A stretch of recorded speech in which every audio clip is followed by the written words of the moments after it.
Let's get to the political bombshell that exploded today after the publication of an interview with Christine Blasey Ford, who up until now had anonymously claimed that Brett Kavanaugh tried to physically force himself on her while drunk at a high school party nearly 4 decades ago when he was 17 years old.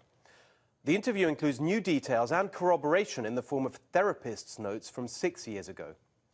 I want to make sure you're fully informed with all the facts you need. So here's the timeline. In July, Christine Blasey Ford wrote to her member of Congress, California Democrat Anna Eshoo, detailing the assault and asking to remain anonymous. Congresswoman Eshoo then forwarded the letter to Senator Dianne Feinstein, the ranking member of the Senate Judiciary Committee, which of course was handling the Kavanaugh confirmation. Dianne Feinstein shared the contents of the letter with a small number of aides and fellow senators, but honored the request for anonymity. Neither the existence of the letter or its contents were brought up at any stage of the confirmation process, either publicly or privately. On Wednesday last week, online news outlet The Intercept published a story about the letter, accusing Senator Feinstein of withholding it. The next day, Feinstein, still trying to honor the request for anonymity, referred the matter to the FBI and made that referral public without revealing its contents.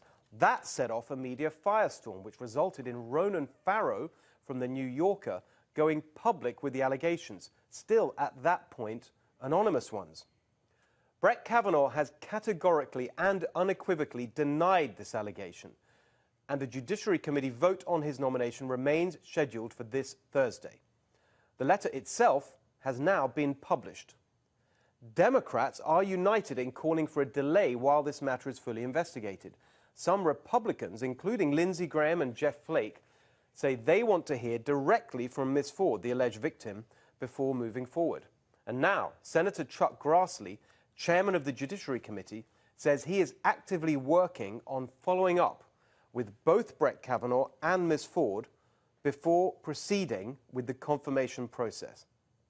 Now, those are the facts.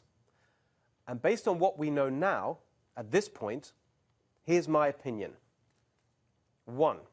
None of this changes the fact that Brett Kavanaugh is qualified for a seat on the court and that his judicial philosophy is not only in line with what Donald Trump promised in the 2016 campaign, but good for the country. 2. Dianne Feinstein has been unfairly castigated in all this. It was not her, but The Intercept that put this matter in the public domain. 3. Some on the left have politicized this in a deeply disturbing way. Just look at this statement from the liberal pro-choice group NARAL. Quote, "The charge of sexual assault against Brett Kavanaugh is disqualifying, and we call on him to immediately withdraw his nomination for the Supreme Court." The charge, an accusation on its own, is disqualifying. Imagine if we accepted that as the new standard.